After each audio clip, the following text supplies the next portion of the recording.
রব্বানা ইন্না তানা সাদাতানা ওয়া কুবারানা ফাদাল্লুনা সাবিলা। আল্লাহ বলবে কি কথা বলবি বল।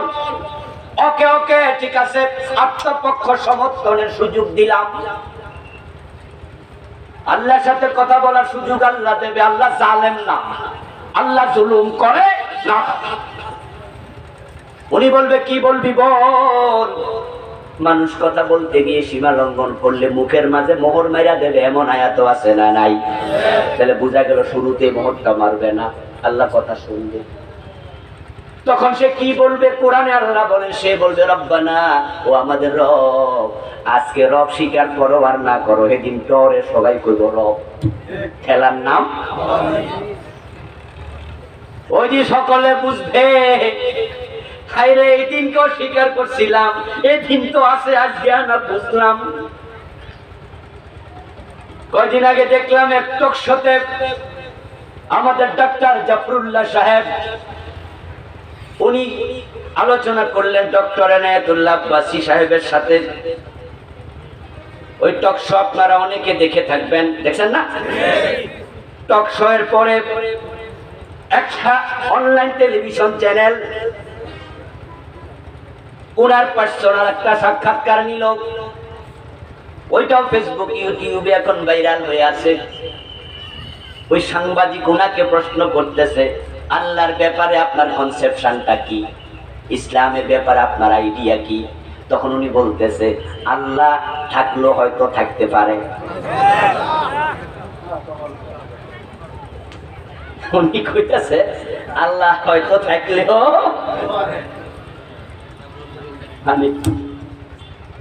এর মানে হলো আসলে বুঝে উঠতে পারে না। কোরআন সব ঠিক আছে, কোরআন তো ভালো জিনিস, তবে কয়েকটা আয়াত জামেলা নাউজুবিল্লাহ, তো কয়েকটা বিষয় আমি একমত না। কোরআনের বাকি সব ঠিক আছে, কয়েকটা বিষয় আমি মানি না। ও বন্ধু, আল্লাহ থাকলেও থাকতে পারে। আপনারা সাবধান, আল্লাহর ব্যাপারে ইয়াকিন লাগবে। ওয়া বিল আখিরাতি হুম ইউকিনুন, আখিরাত আছে, আল্লাহ আছে, সামান্য সন্দেহ থাকলে মুমিন হওয়া যায় না। পুরা বিশ্বাস লাগবে আল্লাহ আছে, কোনো সন্দেহ নাই। সেদিন জাফরুল্লাহরা ধরা খায়া যাবে। আরে মনে করছিলাম আছে বা নাই, আজকে দেখি হেসা হেসা আছে।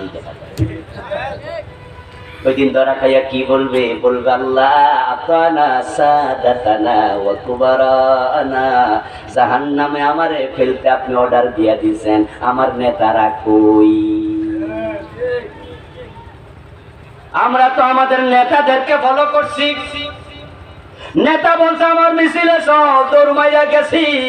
নেতা কইছে গাড়িটা ভাঙ্গা শুরু করছি। নেতা কইছে অমুক হুজুর রে ফিডা দিছি, ফিডাইয়া। নেতা কইছে গুলি কর, আমার বড় অফিসার, আমি ছিলাম এসআই, উনি ছিল ওসি। উনি কইছে মার, গুলি মারছি হুজুরের বুকে। কইছে ওই যে দাড়িওয়ালা আছে, দাড়ি ছাইপা ধর, দইরা নিয়ে আইছি। আল্লাহ, আমার নেতা কইছে, আমার অফিসার কইছে আদাল্লানা সাবিলা, আজকে না বুঝছি তারা আমাদেরকে পথ হারা করছে।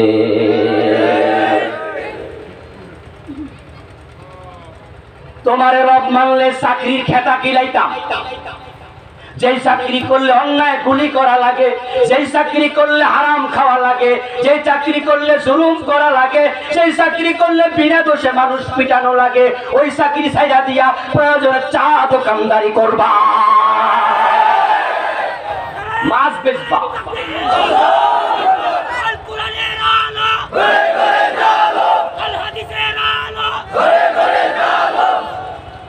ও আল্লাহ, আমি তো ছিলাম ছোট ম্যাজিস্ট্রেট, আমার তো জজ সাহেব কইছে বেটার মামলায় ফাঁসি দিয়া দে। আমি কইছি স্যার এই মামলা তো তার ফাঁসি হয় না। আমি কইছি তুই দে। নেতা কইছে ফাঁসিটা আমি দিছি।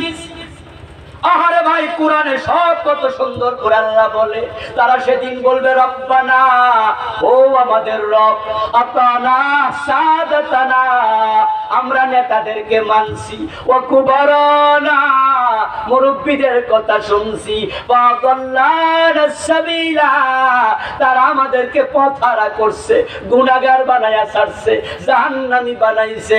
এখন আমারে জাহান্নামী দিবা ঠিক আছে, আতিহিম দিরফাইনি মিনাল আযাব। আমার ওই নেতারে আল্লাহ আমার সে দ্বিগুণ শাস্তি দেয়ার আবদার করছি, দরখাস্ত করছি। নেতারে ডাইকার শক্ত কইরা ধরো। আতিহিম দিরফাইনি মিনাল আযাব, দ্বিগুণ শাস্তি দাও। ও আল্লাহ, দ্বিগুণ যেহেতু দিবা, তাহলে আমার অনুরোধ আমারটাও হেরে দিয়ে আমার ছেড়ে দাও। কথা বলেন কয় গুণ? এটা তো আছে, আমারটাও। আমি কর্মী মানুষ, আমারে ছেড়ে দাও। আল্লাহ নেতারে ডাকবে, নেতায়। আল্লাহু আকবার। কোরআন মাজিদ আল্লাহ তাআলা বলেন, ইয়াউমা নাদউ কুল্লা উনাসিম বিইমামিহিম।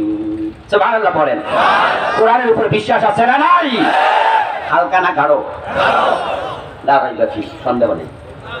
আল্লাহ কই ইয়াউমা নাদউ, সেদিন আমি ডাক দিমু কুল্লা উনাস, প্রত্যেক মানুষের বিইমামিহিম, তার ইমাম সহ। ইমাম মানে কি? কথা বলেন, ইমাম অর্থ কি? নাকি হুজুরেরা পেছে শুধু? হ্যাঁ, হুজুরও নেতা। আবার আপনার দলেও কি নাকি আছে? ঘরের মাঝে নেতা, সমাজে নেতা আছে। আল্লাহ বলবেন, ও নেতা আসো, ও নেতা আসো, নেতা আসো। নেতা সাহেব আসবেন। আল্লাহ এবার নেতা সাহেবরে কইবেন, তোমার কর্মী তো তোমারে কইতাছে দ্বিগুণ শাস্তি দিতাম। নেতা তখন কথা বলবে, আল্লাহ হেরে চাইলেন না, হেরেও দইরেন, কারণ হে কিন্তু শুধু শুধু যায় নাই, আমার পিছে হাঁটছে, কারণ সে আমার দল ক্ষমতায় গেলে টেন্ডার বাজি করার সুযোগ পাবে। আমি পাশ করলে আমার কাছে হালুয়া রুটি পাবে, আমি পাশ করলে আমার সুবিধা নেবে। তাই টাকার জন্য, পয়সার জন্য, ক্ষমতার জন্য সে আমার পিছনে হাঁটছে, মাগনা হাতে নাই, হেরো ধরেন। আল্লাহ তখন কইব, বুঝছি। নেতা কয় কর্মীর দোষ, কর্মী কয় নেতার দোষ। আমি আল্লাহর ফয়সালা আলী করলিং দেব, দুইজন রে দ্বিগুণ শাস্তি দিয়া জাহান্নামে ফেলে দিলাম। এখন আখিরাতের জাহান্নাম থেকে বাঁচতে হলে অন্যায় অনাচার ছাড়া দরকার আছে না না? এখন রিজিকের জন্য পাগল হইয়া অন্যায় করিও না, ইবাদত করো, ইবাদত। আল্লাহ তাআলা আমাদেরকে ইবাদতের জন্যই বানাইছে।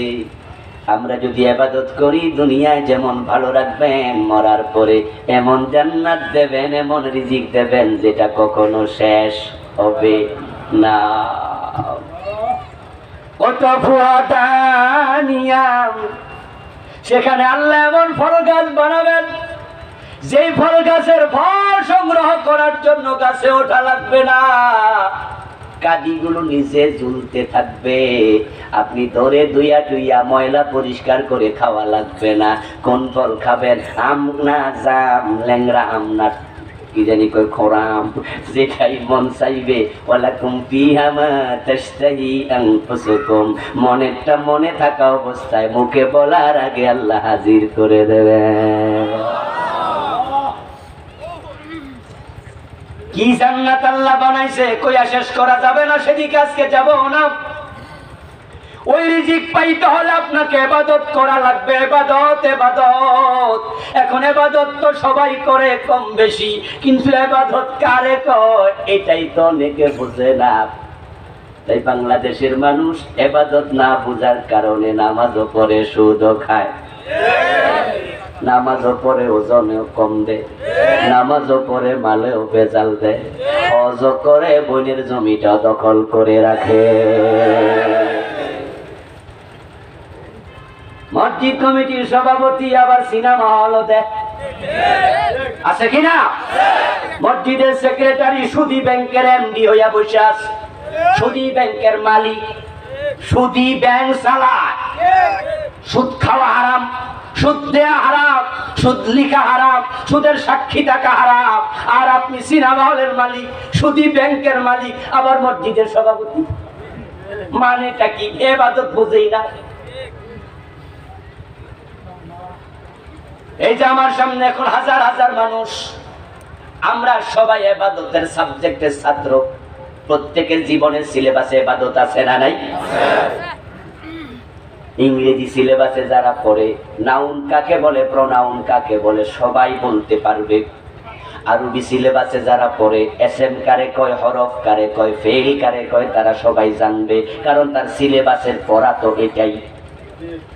আপনি আরবি সিলেবাসে পড়েছেন, আপনি নাউন সরফ পড়ার কারণে এসএম ফেইল কারে কয় জানবেন, গায়রে মুনসারফ আপনি জানবেন। ইংরেজি সিলেবাসে পড়ছেন, পার্টস অফ স্পিচ জানবেন, নাউন প্রোনাউন কারে কয় জানবেন, এটাই তো স্বাভাবিক। এখন যাদের সিলেবাসে ইবাদত আছে, ইবাদত কারে কয় এটা জানা দরকার আছে না নাই? এখানে হাজার হাজার মানুষ, 2-4 জন দইরা নিয়ে যদি আলাদা কইরা কাগজ দিয়া কই ইবাদত কারে কয় লেখা দেন, সবাই লিখতে পারবো নি? যদি লেখেও সবার উত্তর একরকম হবে, একজনের উত্তর একরকম। আমরা অধিকাংশ মানুষ মনে করি নামাজ, রোজা, হজ, যাকাত এগুলো ইবাদত। এগুলো ভুল কথা। নামাজ যদি ইবাদত হতো, সূর্য ওঠার সময় পড়লেও সওয়াব হওয়ার কথা ছিল।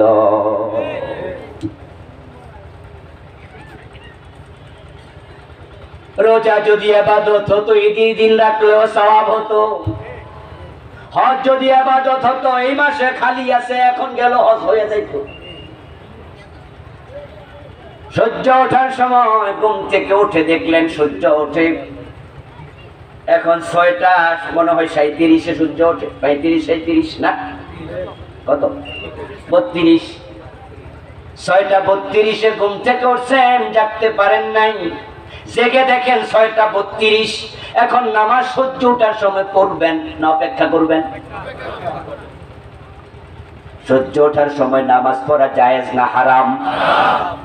পড়া যাবে না, ওয়েট করো সূর্যটা উঠুক। 22 মিনিট লাগবে সূর্য উঠতে কম বেশি। এখন 22 মিনিট 18 মিনিট অপেক্ষা করে নামাজ পড়ো, ইবাদত হবে না। যদি তখন নামাজটা পড়ো, উল্টা কবিরা গুনাহ হয়ে যাবে। কারণ রাসূল বলছেন নামাজ তখন পড়িও না।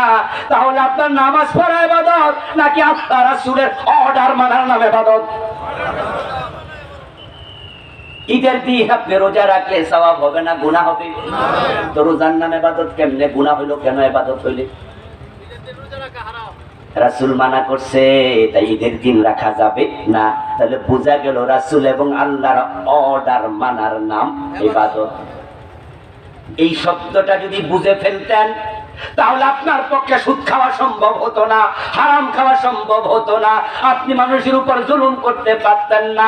ইবাদত মানে কি? হিয়া কাযাউল হায়াত বিহাসবি আওয়ামিরিল্লাহি তাআলা ওয়া নাওয়াহি।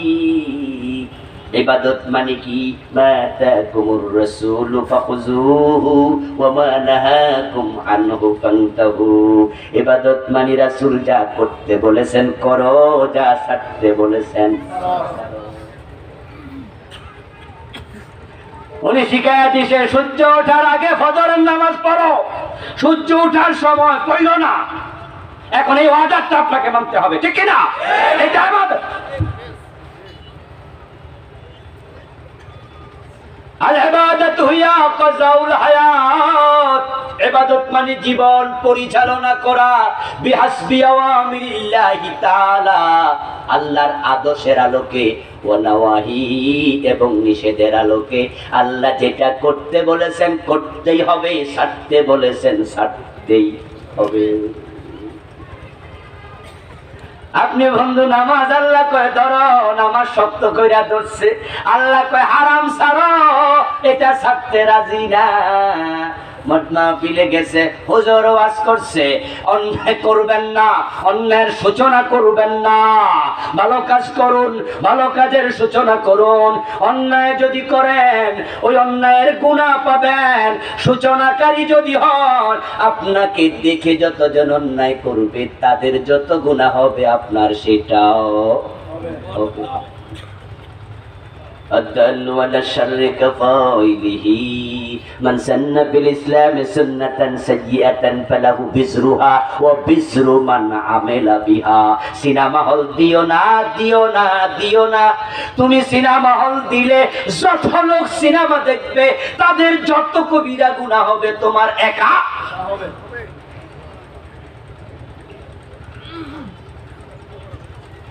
একদিন সিনেমা হলে ৩-৪ বার সিনেমা চালানো হয়, এটা জানি কি কয়, শো মানে প্রদর্শন দেখানো, ইংরেজিতে শো। একটা সিনেমা হলে ৩-৪ বার সিনেমা দেখায়, একটা শোতে ৩০০ লোক সিনেমা যদি দেখে ৪ বারে ৩-৪-১২০০ দেখবে। ৩ ঘন্টা লম্বা সিনেমা, প্রতি মুহূর্তে কবিরা গুনাহ, ঠিক না? সেকেন্ডে সেকেন্ডে কবিরা গুনাহ। তাহলে একজন লোক টানা ৩ ঘন্টা কত হাজার কবিরা গুনাহ করবে, ১২০০ লোকের কত গুনাহ হবে।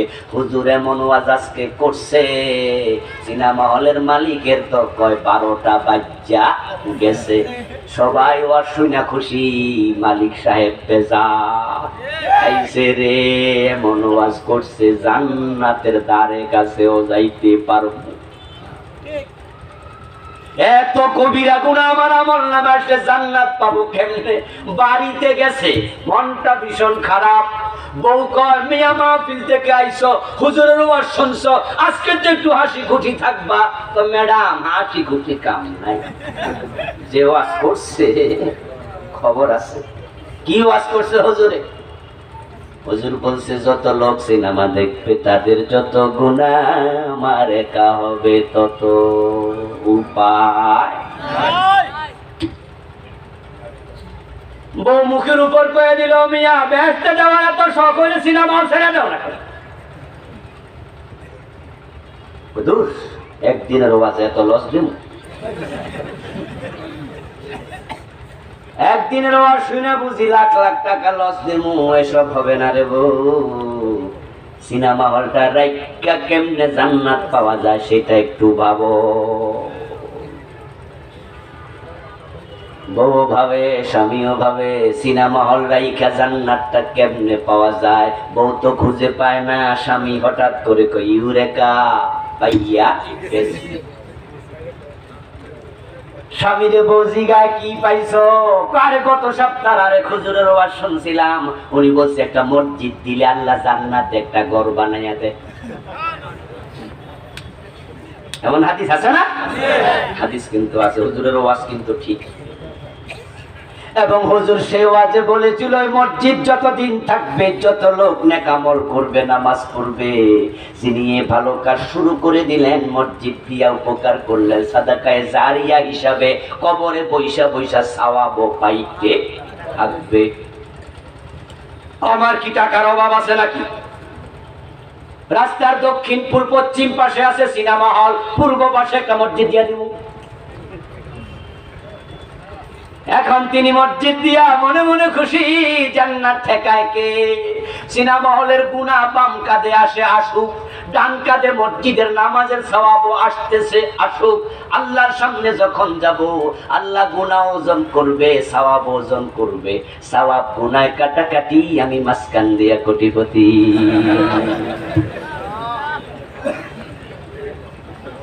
জান্নাত ঠেকায় কে? বসার জায়গা নাই, কিছু করার নেই, ডিস্টার্ব করবো। সওয়াব গুনাহ কাটাকাটি, আমি মাঝখান দিয়া কোটিপতি। নামাজও ছাড়ে না, হারামও ছাড়ে না, এই জাতীয় লোকদের এই ধান্দাবাজির চিন্তা আছে না নাই? হুজুর কয় মসজিদ নতুন হবে, এই ভাই টাইলস লাগবে, কে দেবেন? হাত তোলা দিয়া কয় টাইলস যা লাগবে আমি একা। আরেকজন কয় রড যা লাগবে আমি একা। টাকা করতে অনেকেই হালাল হারাম বাঁচে না, হারাম টাকা দিয়া মসজিদ বানায় না, ওই মসজিদে সেজদা দিলে নামাজ কবুল হবে না। কারণ নামাজের 13 ফরজের মাঝে একটা ফরজ আছে, নামাজের জায়গা পাক হওয়া লাগবে। হারাম টাকা দিয়া জামা কিনলে, ওই জামা পরে নামাজ পড়লে নামাজ হবে? من اشترى ثوبا ب10 دراهم فيه درهم حرام لم يقبل الله له صلاته ما دام عليه 1000 টাকা দিয়া 100 টাকা দিয়া কাপড় কিনেছো ভাই, 1 টাকা হারাম যদি ঢুকে যায় ওই কাপড় পরে যতই নামাজ পড়ো না পাক কাপড়ে নামাজ হবে না। তহরাতে জহিরি শুধু তহরাত নয়, তহরাতে বাতিনিও তহরাতের অংশ বটে। মসজিদে হারাম টাকা দিয়া টাইলস কিনিও না।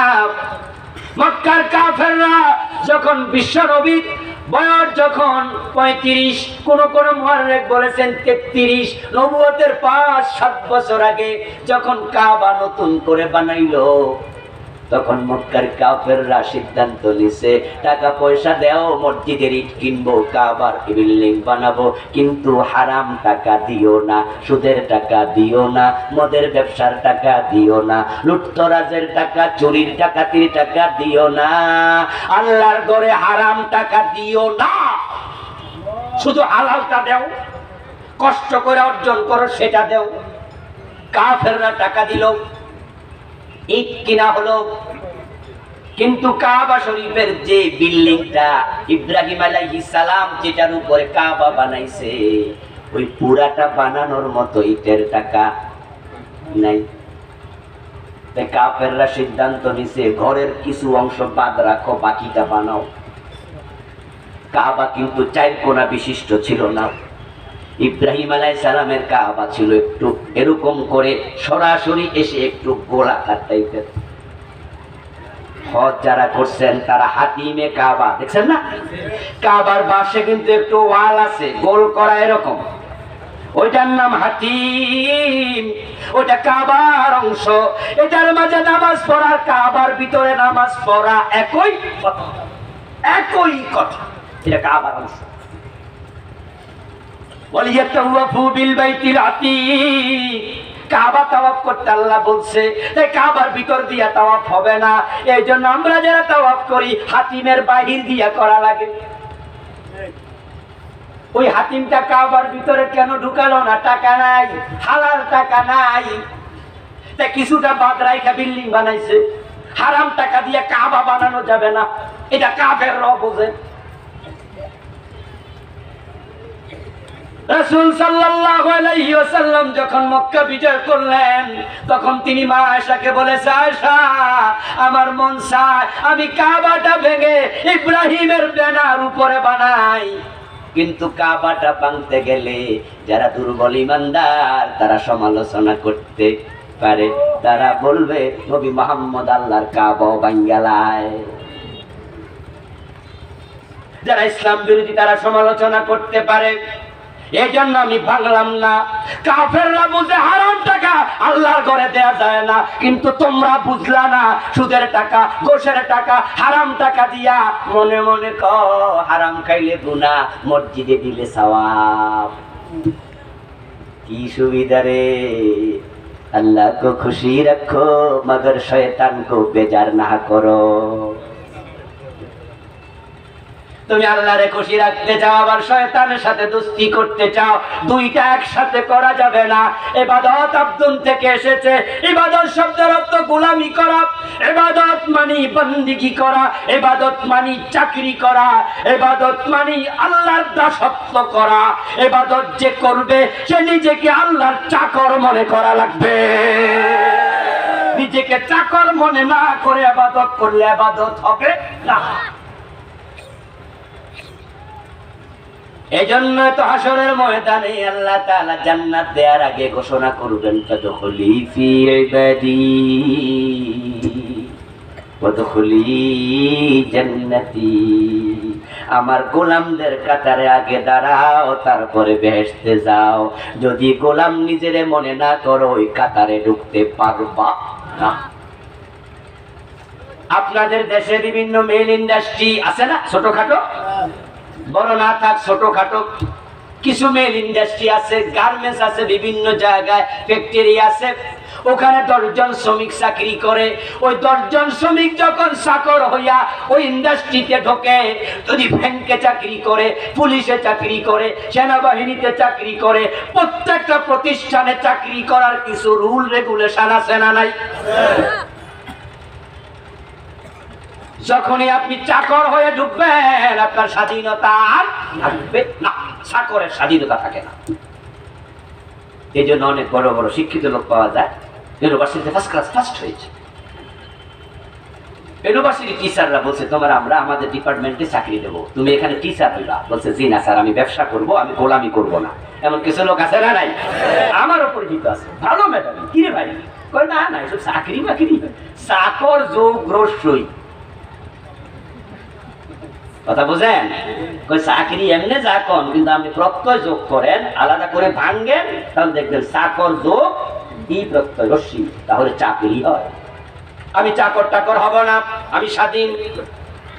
হ্যাঁ বন্ধু, আপনি যদি ব্যবসায়ী হন, চাকরি না করেন, তাহলে ব্যবসা আপনি আজকে খুলবেন, না হয় খুলবেন না। বাসার হুজুর আইছে, মাহফিলে চলে যাব, কেউ কিছু বলার নাই, ঠিক না? কিন্তু যদি আপনি চাকর হন, তাহলে মালিকের ছুটি লাগবে কিনা?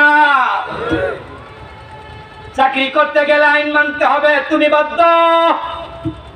চাকরি করতে যাইবা, এটা করতে পারবা না, ওটা করতে হবে, বেতন এত হবে, এই সিস্টেম মানো। সেনাবাহিনীতে জয়েন করেছো চাকরি করার জন্য, তাহলে তুমি এখন মন মতো আর চলতে পারবা না। পায়ের জুতা থেকে মাথার টুপি পর্যন্ত তোমার স্বাধীনতা আর নাই। ওরা যেটা দেয় সেটাই পড়তে তুমি বাধ্য। মাথার চুল তুমি কেমনে কাটবা? শাহরুখ কাটি, কথা কয় না? সেনাবাহিনী যাওয়ার পরে সালমান খান কাটি চলবে? আর রোনাল্ডোর কাটি না। তুমি চাকরিতে জয়েন করার সাথে সাথে তোমাকে দেখা যাবে ওই সেলুনে যাও, আর সেলুনে যে কাটে জানে সেনাবাহিনীর কাটিংটা কি। আপনারা তো সুন্দর বাবরি চুল, কত শ্যাম্পু করে রাখছেন, চাকরিতে জয়েন করার সাথে সাথে বাবরি চুল আর পায়ের জুতা আর আগের মতো নাই, মাথার টুপি আগের মতো নাই, গায়ের জামা আগের মতো নাই। সেনাবাহিনীর ড্রেস কোড মানো, কি খাইবা খাবার কোড মানো। গায়ের ওজন কত কেজি হবে, বেশি হইলে কিন্তু খবর আছে, সালার ভিতরে ঢুকায় আর রোদের ভিতরে হওয়াই রাখবে। ওজন কত কেজি, বেশি হওয়া যাবে না, এই আইনটা সেনাবাহিনীতে আছে না নাই? আপনাকে সব মানা লাগবে, ভালো লাগে না আউট, দরজা খোলা, সেনাবাহিনী থেকে রিজাইন করো। কিন্তু চাকরি কালে তুমি আইন অবাধ্য হতে পারবা না, আইন মানা লাগবে। আল্লাহর গোলাম হইতে আইছো, এখানে আইন দেয়া আছে, তোমার জন্ম থেকে মরা পর্যন্ত এটা মেনে চলতে হবে। ভালো লাগে না, দরজা খোলা আছে, মুরতাদ হয়ে যাও, কাফের হয়ে যাও, কিন্তু মুসলমান হইয়া 2 নাম্বারি করা যাবে না।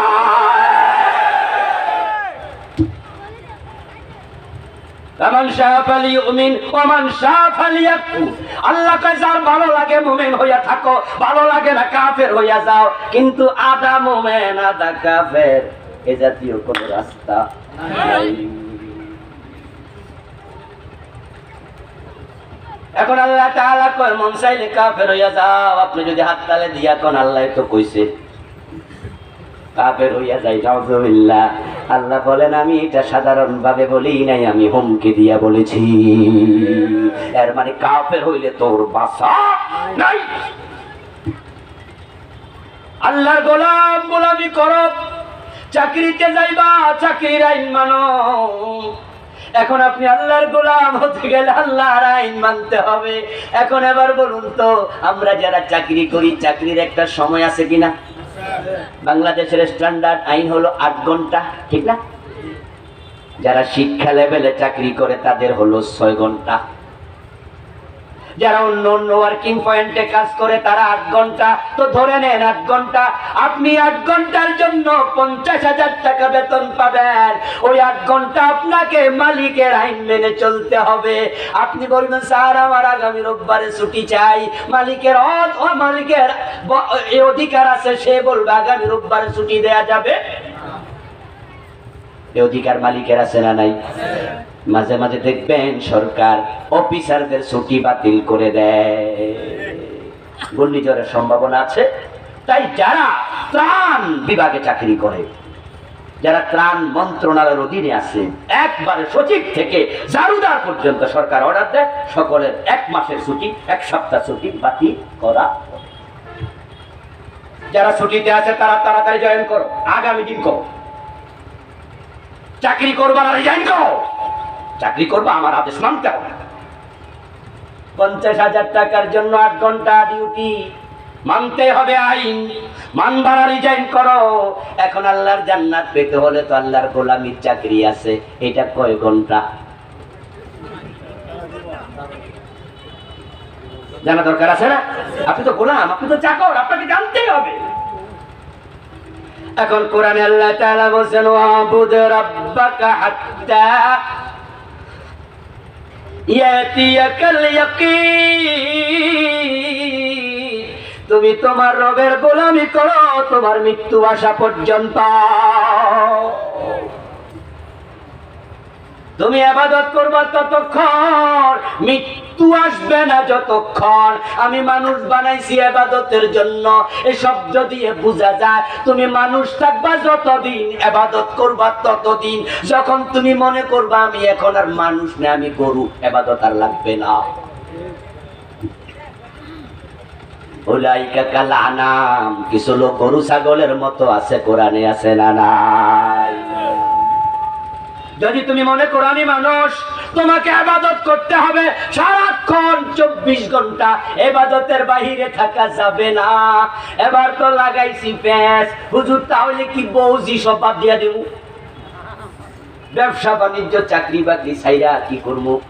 আমি বলবো না রে ভাই, আপনি চাকরি করবেন, ইবাদত বুঝলে চাকরিটা ইবাদত হয়ে যাবে। আপনি চাষ করবেন, চাষটাও ইবাদত। আপনি ঘুমাবেন, ঘুমটাও ইবাদত। আপনি খাবেন, খাওয়াটাও ইবাদত। হাত্তা তাজআলা আল-লুকমাতাল্লাতী ফি ইমরাতিক, আপনি আপনার বউরে যে খাওয়ান, যদি আপনি ইবাদত বুঝে খাওয়ান, নিজের বউরে সন্তানরে খাওয়ালে, গরিবরে সাদাকা করলে যত সওয়াব হতো আল্লাহ ইবাদত হিসাবে গণ্য করে সওয়াবটাও দিয়ে দেবে। ইবাদত মানে হলো রাসূল যা করেছেন, যখন করেছেন, যেভাবে করেছেন আপনি তাই করবেন। রাসূল কি ভাত খায় নাই?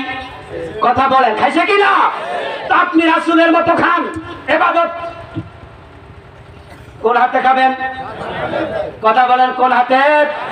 রাসূল কি বাম হাতে চা খাইছে, ভাত খাইছে? তা আপনারা খান কেন? আমরা তো আল্ট্রা মডার্ন হইতে যাইয়া বাম হাতে চা খায়, ডান হাতে বিড়ি টানে, একসাথে দুইটাই টানতাছে। এরকম দেখা যায়, ডান হাতে বিড়ি টানে, বাম হাতে চা টানে, ফুদি আসমানের দিকে চায়, দুয়া কদ্দুর গেছে। আধুনিক মডার্ন। বাম হাতে খায় শয়তান, হাদিস রাসূল বলছে বাম হাতে কে খায়? কথা বলুন, কে খায়? তো সে আধুনিক হয়েছে না শয়তান হয়েছে?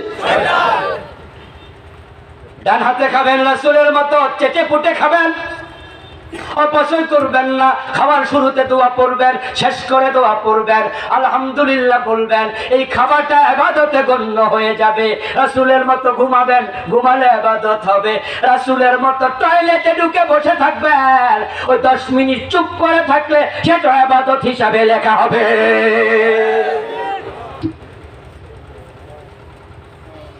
কঠিন কিচ্ছু নয়, শুধু রাসূলের মতো হওয়া চাই। বিবাহ ইবাদত রাসূলের মতো বিয়ে করলে, ব্যবসা ইবাদত রাসূলের মতো করলে, ও ব্যবসায়ী ভাইরা তোমরা জান্নাতে নবীদের সাথে যাইতে পারবা। রাসূলুল্লাহ বলেছেন আত-তুজ্জার ইউশারুনা ইয়াওমাল কিয়ামাতি ফুজ্জারা ইল্লা মান ইত্তাকা ওয়া সাদাকা ওয়াল বাররা, ব্যবসায়ীরা অধিকাংশ পাপিষ্ঠের কাতারে দাঁড়াবে, তবে আল্লাহ তাদেরকে সত্যবাদী, হালাল ওয়ালা এবং যারা তাকওয়ার উপরে থেকে ব্যবসা করছে টেনে টেনে এনে নবীদের সাথে জান্নাতে ঢুকাইয়া দেবে।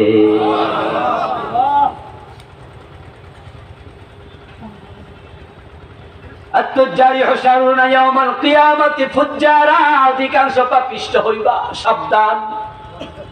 আপনি খাবেন ইবাদত হবে, ঘুম ইবাদত, টয়লেট ইবাদত, বিয়ে ইবাদত, ব্যবসা ইবাদত, শুধু রাজনীতিটা ইবাদত না, ঠিক না?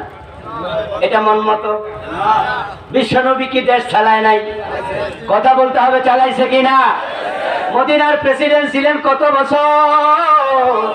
আবু বকর, ওমর, ওসমান, আলী রাদিয়াল্লাহু তাআলা আনহুম 30 বছর। যদি নবীর মতো মেম্বার হইয়া, চেয়ারম্যান হইয়া, এমপি হইয়া, মন্ত্রী হইয়া সমাজ চালাতে পারো, তোমার পুরা রাজনীতির জীবনটা ইবাদত হয়ে যাবে।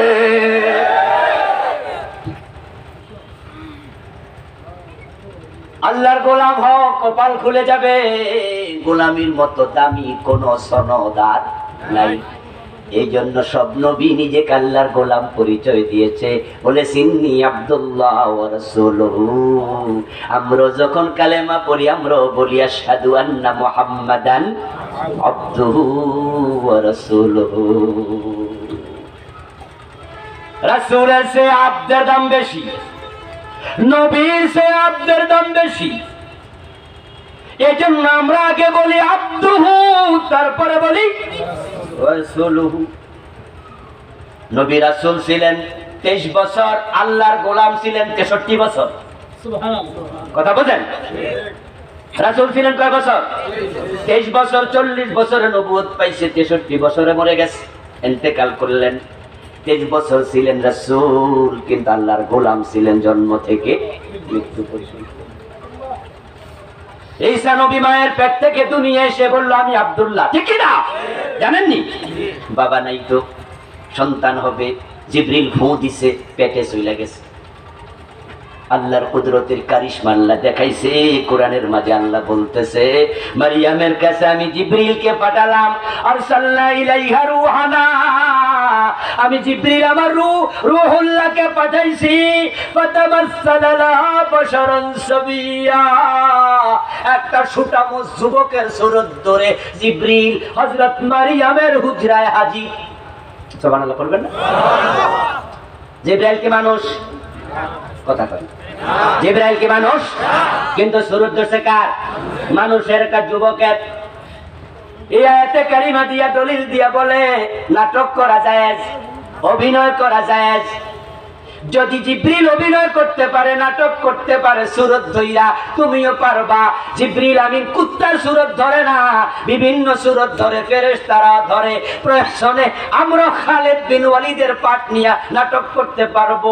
খালিদ সাইফুল্লাহ হইয়া, আব্বাস হইয়া, আবু বকর হইয়া কেমনে দান করে সিনেমা বানানো যাবে, ওমর হইয়া কেমনে রাষ্ট্র চালায় সিনেমা বানানো যাবে।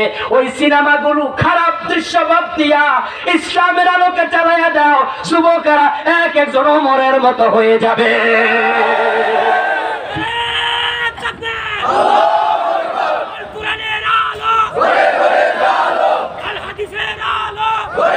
আমার ভাইরা, জিবরিল আমিন হাজির হলেন।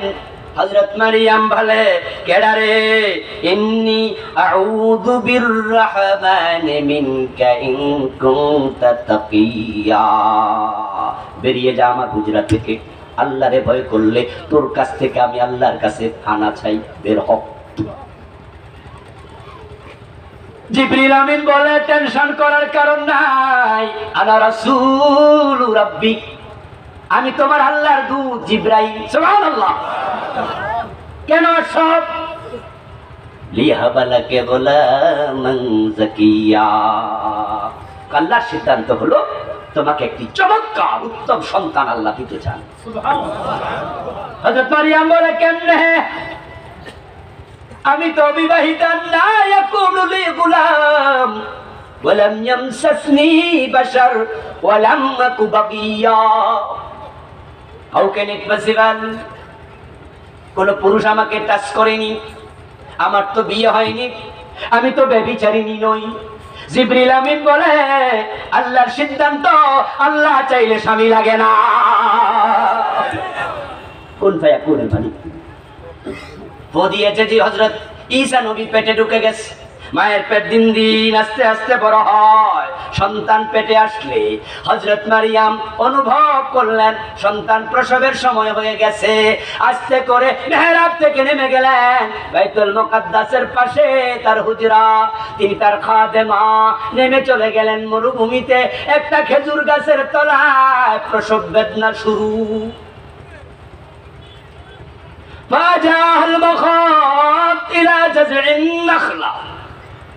প্রসব বেদনা শুরু হওয়ার পরে হযরত মারিয়াম আফসোস করে কয়, ইয়া লাইতানি মিতু ক্বাবলা হাযা কুনতু নাসিয়াম মানসিয়া। আরে বাচ্চা প্রসব করলে তো মানুষ এসে বলবে, মারিয়াম এই বাচ্চা পাইলা কই, তোমার তো বিয়ে। আমি যদি বলি আল্লাহ দিছে, পাবলিক বিশ্বাস করবো? তো আল্লাহ শুধু তোমারে দেয় না, কি উপায় হবে? আমি যদি বলি আল্লাহ দিছে, পাবলিক তো বিশ্বাস। কি করতে পারি? আমি মরে যেতে চাই, আমি মরে যেতে চাই সন্তান প্রসবের আগেই। আহা যদি মরে যেতাম। আল্লাহ কয়, মারিয়াম মৃত্যু কামনা করো না, টেনশনের কারণ নাই। ঈসা আসুক দুনিয়ায়, মানুষ প্রশ্ন করবে তোমারে আমি আল্লাহ বলি, তুমি চুপ করে থাইকো, জবাবের ব্যবস্থা আমি করে দেব। কুলি ইন্নী নাযারতু লিররহমানি সাওমা, তুমি চুপ করে থেকো, বাকি দায়িত্ব আমি আল্লাহ। সন্তান হলো, লোকজন আসলো, ক্বালু ইয়া মারইয়াম লাকাদ জিইতি শাইআন ফারিয়া। মারইয়াম তুমি জানা করছো। নাউযুবিল্লাহ, নাউযুবিল্লাহ। কার সাথে করছো কও? এই বাচ্চার পরিচয় বলতে হবে। কিন্তু আল্লাহ তো কইছে মারইয়াম কথা বলা যাবে না। চুপ করে আছেন। লোকজন জিগায়, কথা কয় না, চাপাচাপি করছে। মা কানা আবুকে ইমরা সাউইন ওয়া মা কানাত উম্মুকে বাগিয়া। বাপ ভালো, মা ভালো, তুমি করলাটা কি? এই বলতে হবে কার সাথে কি করছো। হযরত মারিয়াম স্থির হয়ে গেছে, তারা জোরাজুরি করছে। ফাশারাত ইলাইহি, বিরক্ত হইয়া কোলের সন্তান ঈসার দিকে ইঙ্গিত করে। কয়েক ঘন্টা বয়স ঈসা আলাইহিস সালাম মায়ের কোলে শুয়ে আছে। তিনি বুঝাতে চায় তার পরিচয় তারে জিজ্ঞাসা করো। ক্বালু কাইফা নুকাল্লিমু মান কানা ফিল মাহদি সাবিয়্যা। তারা বলে, চালাকি করো না মারইয়াম, বাচ্চা কথা কইতে পারে নাকি? ঈসা নবী মায়ের কোলে শুয়ে শুনতেছে, ওনার মায়ের ইজ্জতে তারা হাত দিচ্ছে, তাই তিনি মায়ের কোলে শুয়ে কথা বলা শুরু করে দিলেন। قال إني عبد الله آتاني الكتاب وجعلني نبيا। সবাই চিৎকার দিয়ে বলেন সুবহানাল্লাহ। আমার পরিচয় জানতে চাও? আমি আল্লাহর গোলাম। সুবহানাল্লাহ বলো বাবা। কার গোলাম? নবী মুহাম্মদ কে আব্দুল্লাহ ওয়া রাসূল। ঈসা কয় ইন্নী আব্দুল্লাহ, আমি আল্লাহর গোলাম। এখন আপনার আল্লাহর গোলাম হইতে রাজি আছেন না নাই? জোরে বলেন, রাজি আছেন না নাই? গোলাম হয়ে যান, জান্নাত নিশ্চিত। ফাদখুলি ফি ইবাদি ওয়াদখুলিল জান্নাত। আলোচনার শেষ দিকে যাব। বলুন তো এবার একটু আওয়াজ করে, যারা গোলাম হয় তারা স্বাধীন না পরাধীন? জোরে বলেন। স্বাধীন হলে কি আর গোলাম থাকে না? সে মালিক হয়ে যাবে, সে স্বাধীন ফ্রি। গোলাম মানেই পরাধীন। এখন আবার আর একটা কথার জবাব চাই, পরাধীন যদি হয় গোলাম আইন বানায় না মালিকের আইন মানে?